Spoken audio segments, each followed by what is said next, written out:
CC camera বন্ধ থাকা যখন এই অভিযোগ উঠছে তখন ডিসপ্লে মনিটর বাইরে থেকে অফ করে রাখা হয়েছিল, তাই দেখা যাচ্ছিল না ফুটেজ বলে দাবি করেছেন ইয়ারও। আমাদের কাছে যেটা আছে 8:15 থেকে 8:20, যেটার মধ্যে ওরা বলছে যে ওই সময়টা ফিট করা হয়নি, মানে বাইরে যে সিসিটিভি ক্যামেরা আছে সেটা নাকি দেখা যায়নি। তারপর আমরা খবর পাওয়ার সাথে সাথে 8:07 খবরটা আমাদের কাছে এসছে। 8:20 এসডিও স্যার নিয়ে চলে এসছেন, আমিও নিয়ে চলে এসেছি। পাওয়ার বাটনটা বন্ধ ছিল, পাওয়ার বাটনটা স্টার্ট প্রেস করার সাথে সাথে সবকিছু চালু হয়ে গেছে।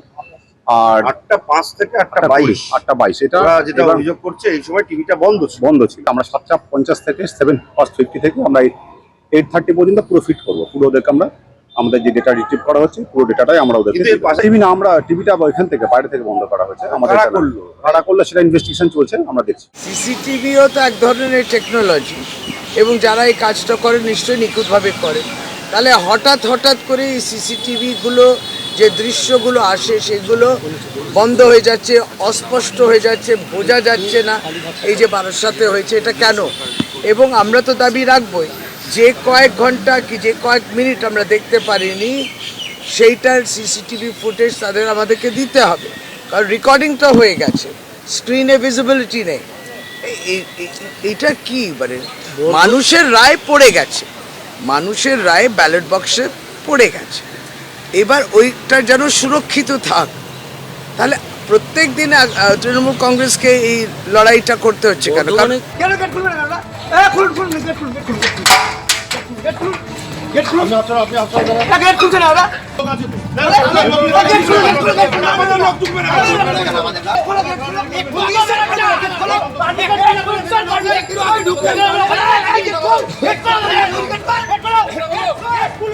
দেখতে পাচ্ছেন ছবি, কলেজের স্ট্রংরুমে সিসি ক্যামেরা বন্ধের অভিযোগ, আর সেই অভিযোগে তুমুল উত্তেজনা তৈরি হয়। স্ট্রংরুমের বাইরে 17 মিনিট সিসি ক্যামেরা বন্ধ ছিল বলে দাবি করেছে তৃণমূল।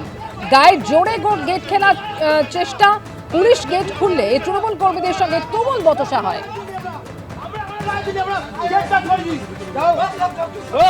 সিসিটিভিও তো এক ধরনের টেকনোলজি এবং যারা এই কাজটা করে নিশ্চয়ই নিখুঁতভাবে করে।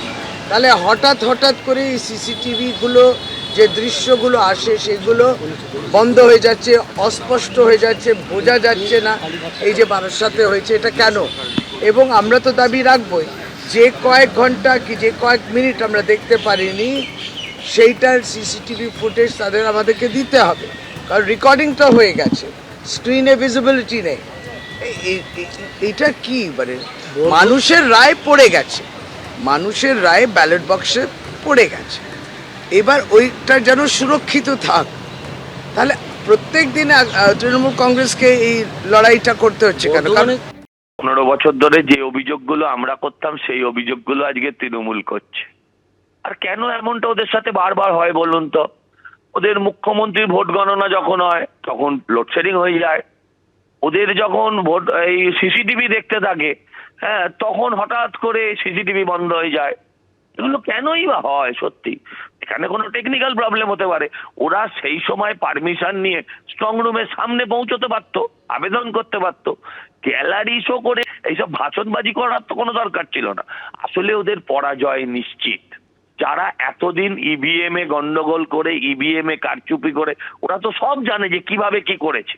তাই ওরা সেই জায়গাগুলো নিয়ে ভাবছে যে এবার যদি বিজেপি ধরে ফেলে। 93% ভোট দিয়েছে। অপেক্ষা করুন, 4 তারিখে বাংলার মানুষ ঢাক ঢোল বাজিয়ে এই সরকারের বিসর্জন দিয়ে আসবে। এবিপি আনন্দ এগিয়ে থাকে, এগিয়ে রাখে।